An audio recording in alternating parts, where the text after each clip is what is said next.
Europa. Gente, é porque eu tô...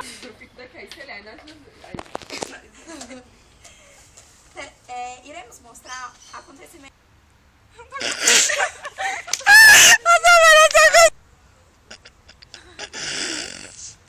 Desculpa, gente, eu não consigo. A Gabriela, ela consegue gravar, eu não consigo. Ainda bem que eu não estou nesta mesa. Grande prato. A gente vai colocar isso também lá? A gente vai colocar lá também? Vai sim. O que eu achar massa, eu coloco. Eu sei, quando a pessoa quer tirar foto, comer, aí faz isso do cabelo. Entendeu? Não, eu só solto. Joélia, você não vai falar não vou saber não, Joélia. Bom dia, hoje iremos ver um... O que é isso? Peraí, viu?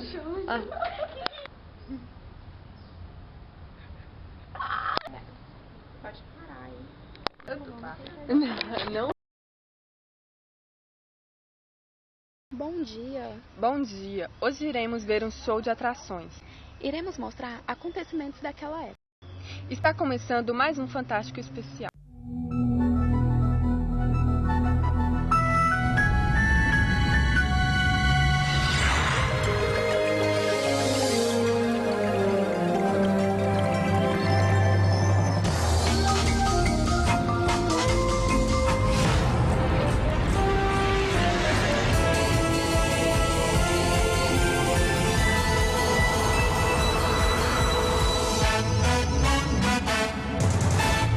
Fabulosos, loucos, rumorosos. Assim ficaram conhecidos os anos 20.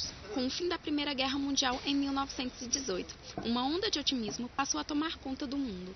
Os progressos da tecnologia nos trouxeram o cinema, o rádio, o automóvel, a aviação e com eles uma euforia assinalada pelo desejo incontido de aproveitar a vida. Comemora-se a paz e enterravam-se velhos preconceitos. Enquanto os Estados Unidos aproveitavam a prosperidade do pós-guerra, a Europa reerguia-se e consolidava as tendências artísticas surgidas como as vanguardas. No Brasil, artistas e intelectuais, influenciados por essas tendências, promoveram a Semana da Arte Moderna, em 1922, causando uma verdadeira revolução em nossa tradição artístico-literária. A indústria crescia no país e a opinião pública dividia-se quanto às ideias anarquistas e comunistas. Urbanização, industrialização, movimentos sociais, arte moderna, era esse o Brasil dos fascinantes anos 20. Nesse vídeo que iremos ver a seguir, mostra um pouco como foi essa Semana de Arte Moderna em 1922. O mundo passa por uma série de transformações culturais no início do século XX. Expressionismo, cubismo, futurismo. Os movimentos artísticos de vanguarda conquistam a Europa e começam a ser divulgados no Brasil. Os primeiros ecos da arte moderna chegam com as exposições de Lazar Segal, em 1913, e de Anita Malfatti, em 1917, ambas incompreendidas pelo público e pela crítica. Um artigo do escritor Monteiro Lobato arrasa a pintora de tal forma que vários de seus quadros já vendidos são devolvidos. O impacto causado pelo modernismo pode ser explicado pela sua oposição aos padrões clássicos e acadêmicos de se fazer arte. Para reagir ao que chamavam de passadismo, o jornalista Oswald de Andrade e o escritor Mário de Andrade reúnem artistas e intelectuais da época e organizam, em 1922, a Semana de Arte Moderna. O Teatro Municipal de São Paulo é o palco dos acontecimentos. Durante 3 dias, poesia, pintura, escultura e música chocam a tradicional sociedade paulista. Artistas como Di Cavalcanti, Anita Malfatti e o escultor Vitor Brecheret expõem suas obras nas galerias do teatro, enquanto Oswald e Mário de Andrade são vaiados em cena, após uma palestra do escritor Menotti del Picchia. Nem o já famoso compositor Heitor Villa-Lobos, trajando fraque e chinelos, escapa da furiosa plateia, que mistura aplausos e vaias em sua apresentação. A polêmica está criada. A semana, entretanto, não é o auge, mas o ponto de partida do modernismo brasileiro, que logo passa a contar com a colaboração marcante da pintora Tarsila do Amaral.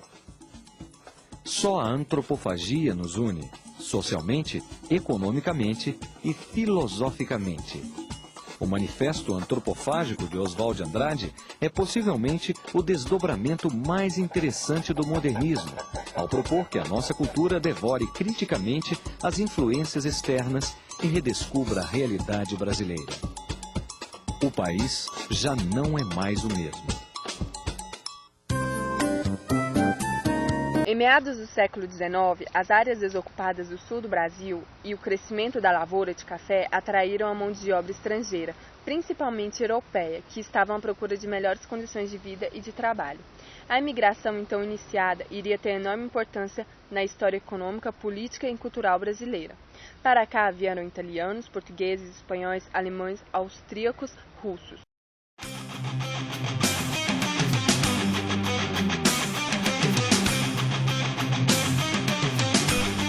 Tudo o que vimos sobre a República Velha serviu como motivo para o surgimento do tenentismo. Esse movimento tem esse nome por ter sido oficiais do exército de nível intermediário, a saber, tenentes e capitães que encabeçaram o movimento. A elite militar ou alto escalão do exército tinha muitas queixas, mas não optaram por rebeliões armadas. Em poucas palavras, as revoltas tenentistas eram movimentos de insurreição que explodem no Rio de Janeiro em 1922, em São Paulo em 1924 e continuam até 1927 com a coluna Prestes no interior do Brasil.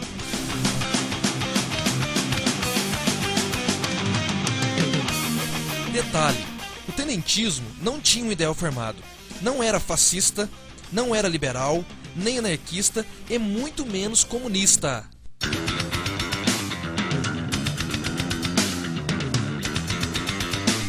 Os tenentes pregavam a moralização da política e a volta das liberdades públicas, defendiam o capital nacional, exigiam a restauração das forças militares, propunham o fim do voto de cabresto e instituição do voto secreto.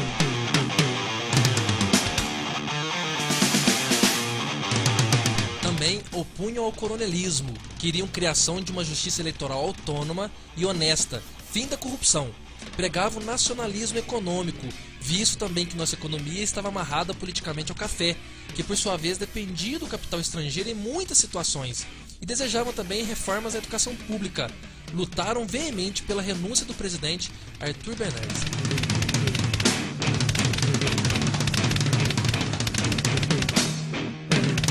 Em 1922, o presidente Epitácio Pessoa nomeou um civil para o Ministério da Guerra, o que causou automáticas agitações nos quartéis do Rio de Janeiro. A jovem oficialidade contestou a vitória de Arthur Bernardes, candidato oficial da presidência da República. As agitações causadas pelos tenentes fez com que o governo mandasse fechar o clube militar e prender seu presidente, o Marechal Hermes da Fonseca. As ofensas contra o exército, sejam elas falsas ou verdadeiras, manchou a honra deste, trazendo revolta. Primeiramente, os revoltosos lançaram-se alguns tiros de canhões, mas foram bombardeados em represália e cercados, sendo que centenas de revoltosos se entregaram.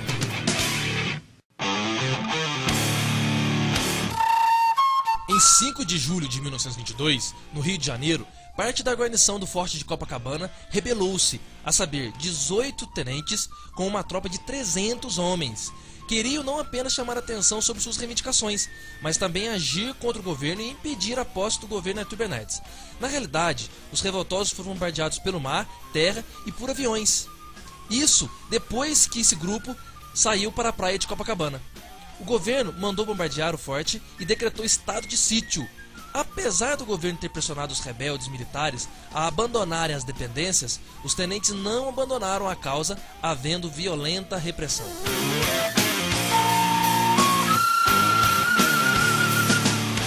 Depois de haver algumas frustradas negociações, ocorreu luta armada, tendo findado o combate em plena Avenida Atlântica. Dos revoltosos, 16 foram mortos, sobrevivendo somente os tenentes Eduardo Gomes e Siqueira Campos, que ficaram apenas feridos.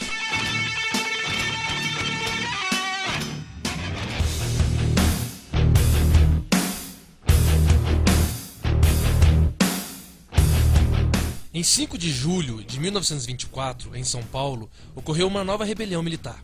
Unidade do Exército da Força Pública, com a participação dos generais Isidoro Dias Lopes e Miguel Costa, os tenentes Juarez Távora e Joaquim Távora, e também Eduardo Gomes, atacaram a sede do governo, forçando a fuga do governador e ocupando a cidade. Não podemos esquecer que o político Nilo Peçanha também estava por trás da rebelião, sendo que houve uma articulação em 1923 em torno de sua pessoa, visto como possível líder para as rebeliões que estavam sendo planejadas.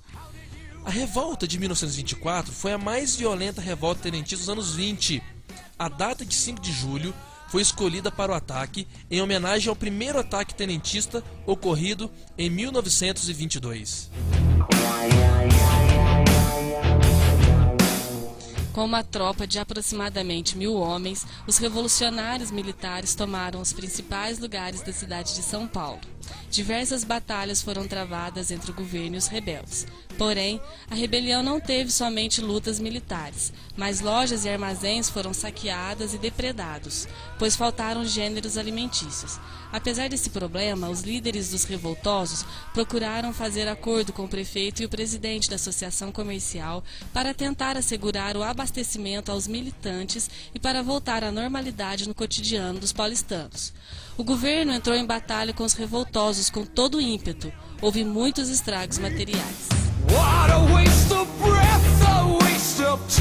Interessante que somente após alguns dias de lutas é que a população paulista ficou por dentro das causas defendidas pelos tenentes, que ocuparam a cidade de São Paulo por 22 dias, exigindo a renúncia imediata do presidente Arthur Bernardes.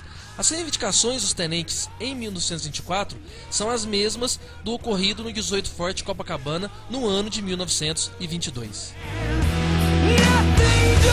O fato desencadeou uma série de rebeliões similares em todo o país, inclusive em estados extremos geograficamente, como Rio Grande do Sul e Amazonas, mas também Sergipe, Pará e Mato Grosso. Com o ocorrido, as tropas oficiais bombardearam a capital paulista e os rebeldes retiraram-se em 27 de julho. Liderados por Miguel Costa, cruzaram o interior do estado, passando por Bauru e chegando no oeste do Paraná, no lugarejo perto de Foz do Iguaçu, onde se juntaram ao movimento militar organizado pelo capitão Luiz Carlos Prestes. A união dessas duas forças passou a ser chamada de Coluna Prestes. Com o ataque das forças federais em São Paulo, mais de 500 pessoas foram mortas e quase 5.000 ficaram feridas.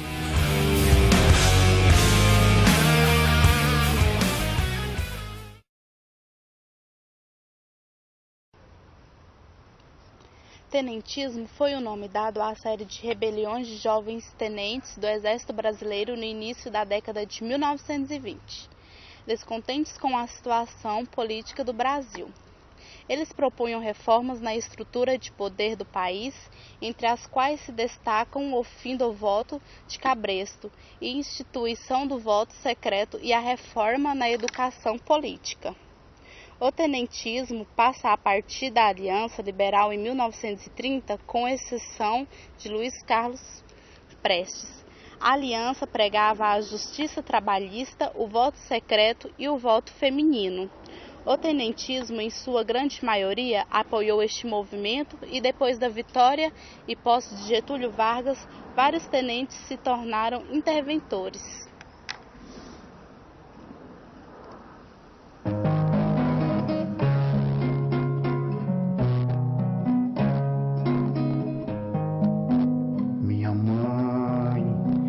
Revoltosos estão chegando bem pertinho do pé de serra, já passaram o riacho do Boqueirão.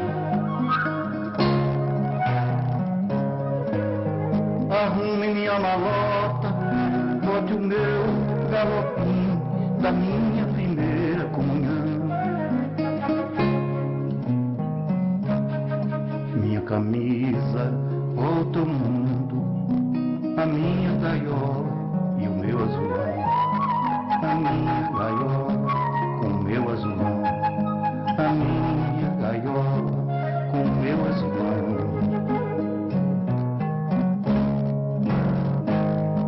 O capitão com seu lenço vermelho cor de paixão. São estandartes de mandacaru de facho, hasteados pelo sertão.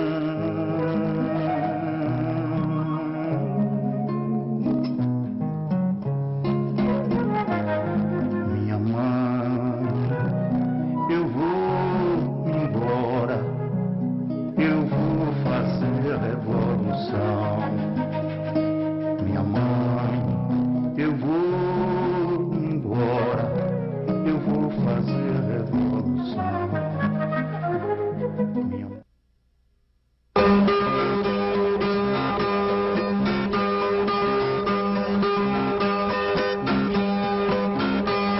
A terra ficou falada com uma visita que fez. E verá que nossa terra no ano de 26. Vamos pedir a Jesus que não voltem outra vez.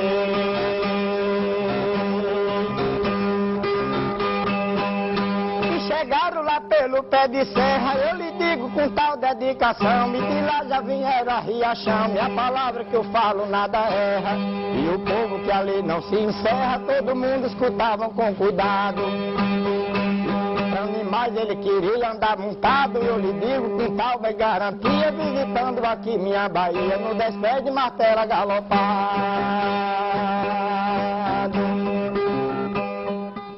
Como que nós poderíamos analisar a coluna Prestes? É um fato heróico. Essa coluna vai sair da Foz do Iguaçu em março de 1925 e vai internar na Bolívia 2 anos depois, em fevereiro de 1927. Não podíamos esquecer que o feito militar é extraordinário. Eles nunca foram derrotados. A coluna percorreu mais de 24 mil quilômetros, conseguiu vitórias militares retumbantes, conseguiu enganar o inimigo de uma maneira contínua, foi obrigado a fugir de muitas batalhas. Esse heroísmo praticamente foi nulo, porque se deu de uma maneira isolada. Eu sei que a coluna Prestes também passou por aqui. Primeiro em pé de serra, lá na Serra do Bugi. A gente lembrando deles que já passou por ali.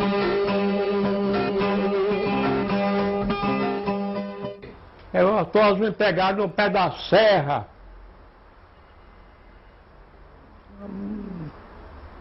No dia 19.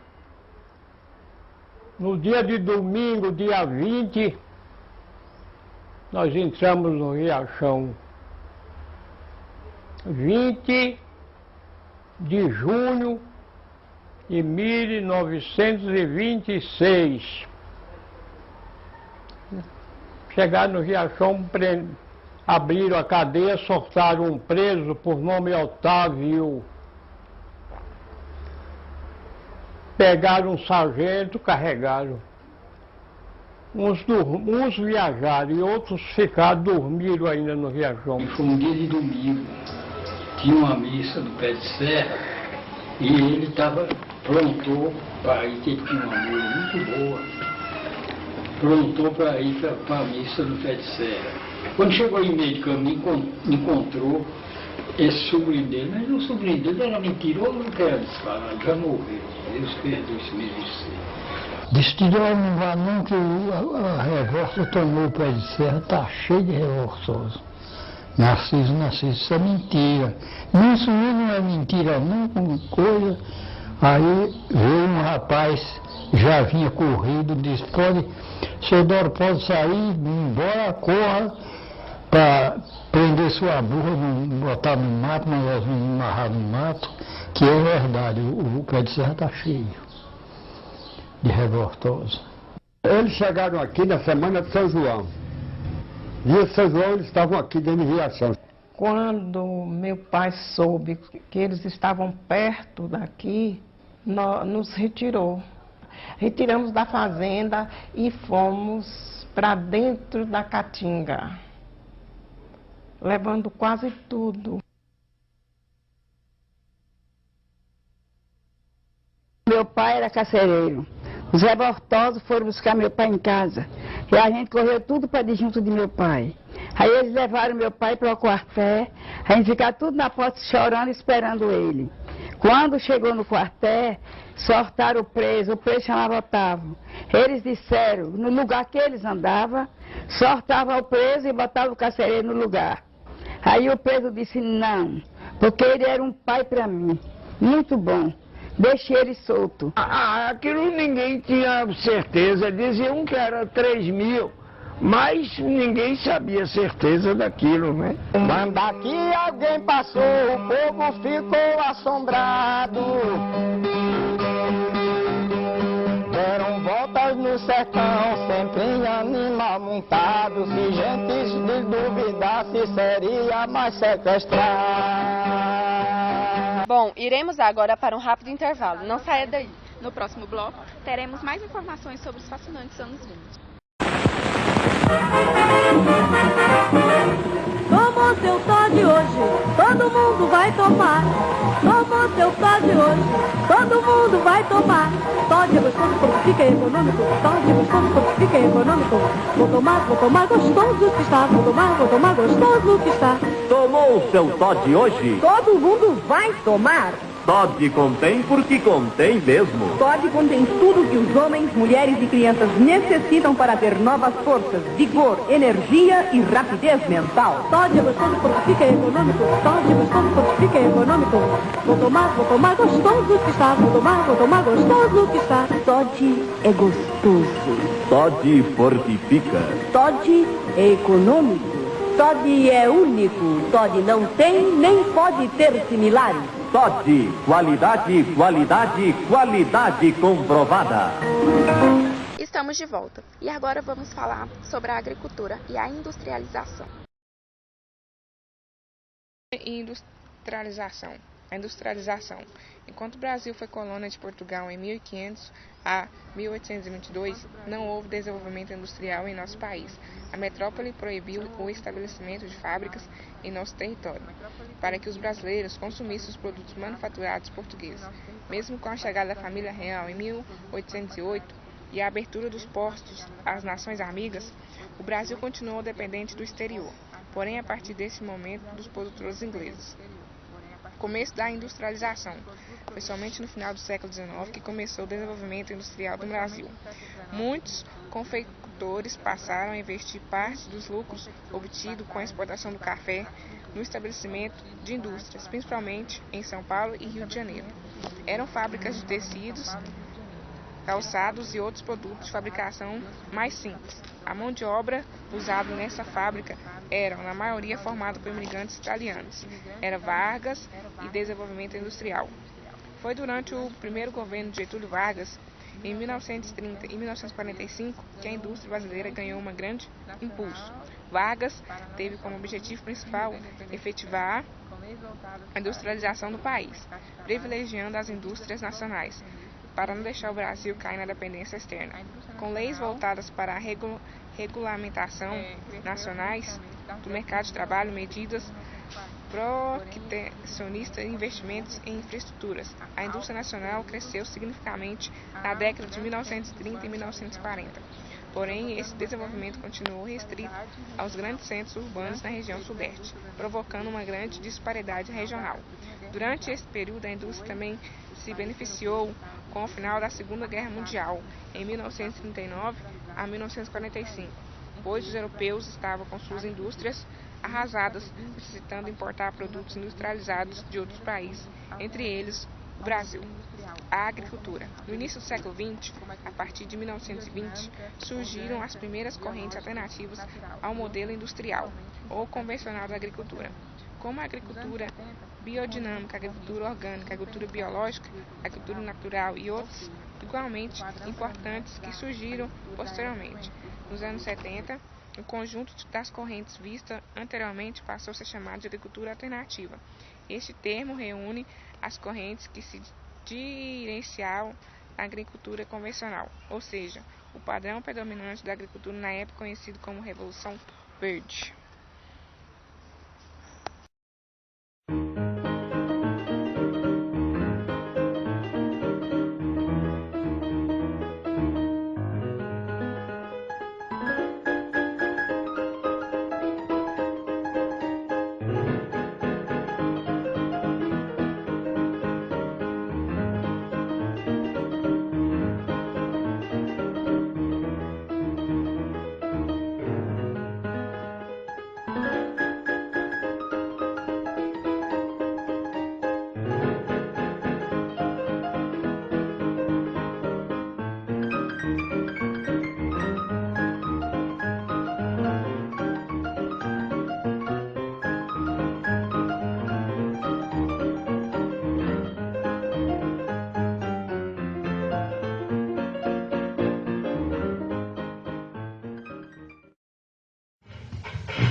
Foram vários os reflexos desses acontecimentos no Brasil.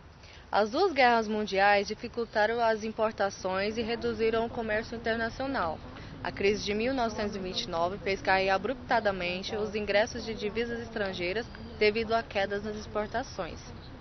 Também como resultado dessa crise, não se pôde ocorrer a empréstimos internacionais para compensar a queda nas exportações.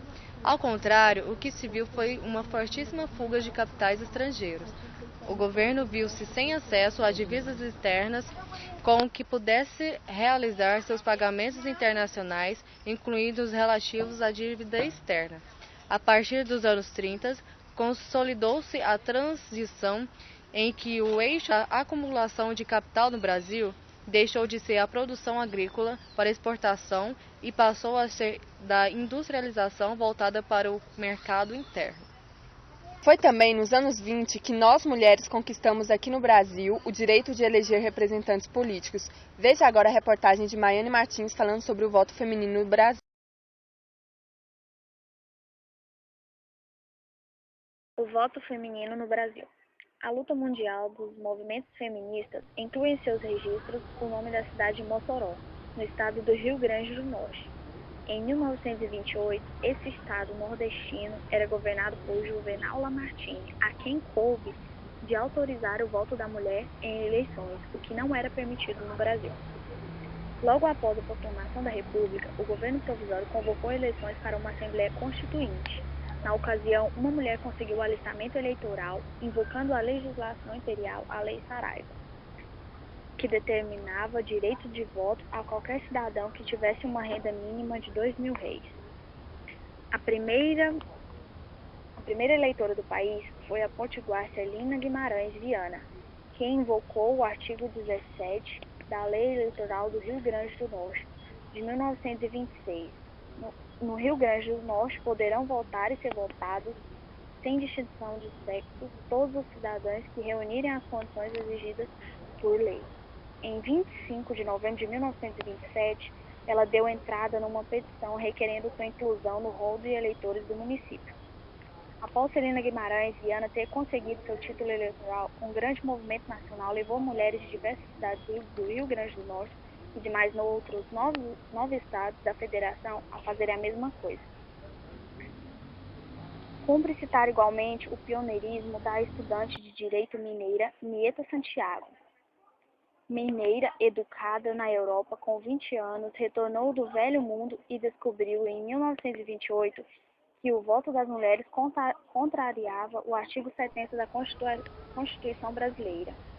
Com garantia de sentença judicial proferida em mandado de segurança, conquistou o direito de votar, o que fez, de fato, votando em si mesma para uma vaga de deputada federal. Nieta não foi eleita. Escritora, advogada e oradora, frequentava com desenvoltura os círculos de políticos, como também as rodas boêmias dos escritores mineiros, tais como Pedro Nava. Carlos Drummond de Andrade, impressionado com a conquista do voto feminino, dedicou a Nieta um poema, Mulher Eleitora. Com a mulher eleitora vieram outras conquistas de espaço na sociedade. Veio a primeira mulher a eleger-se deputada estadual no Brasil. E a luta pela emancipação feminina foi ganhando impulso em todo o país, levando o voto feminino a ser regulamentado em 1934.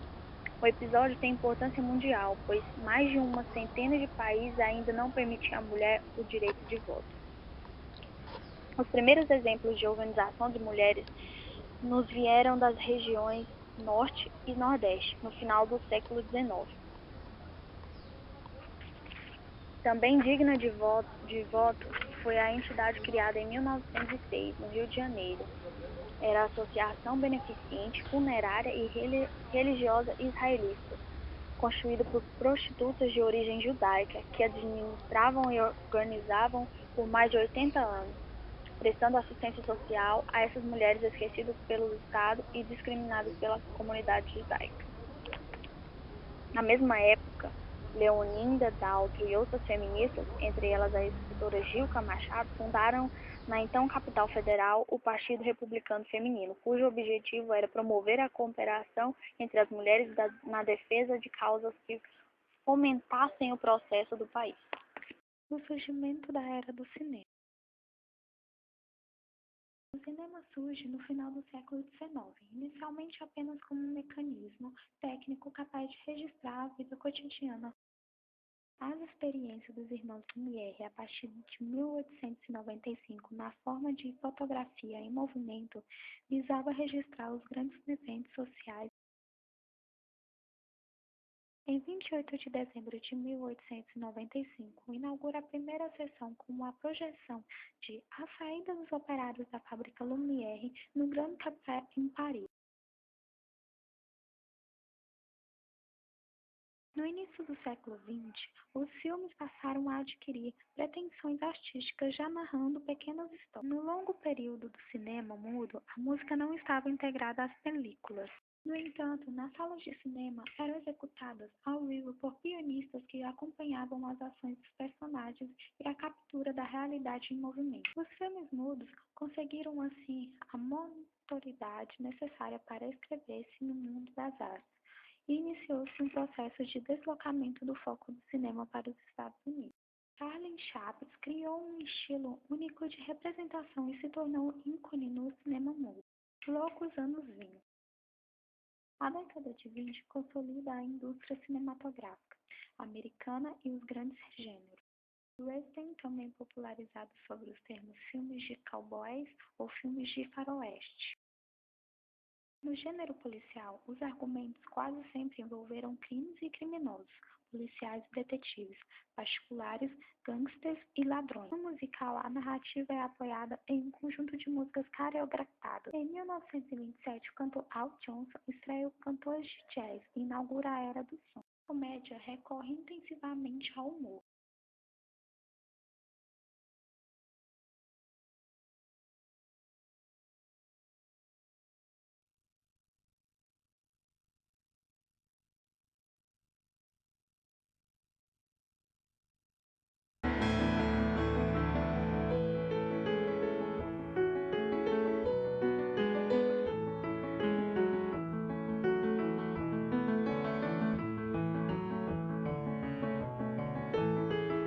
I tangled around Alabama. I'm a coming. Hurry, I need you wait. I'm coming. I hope and trust I'm not late.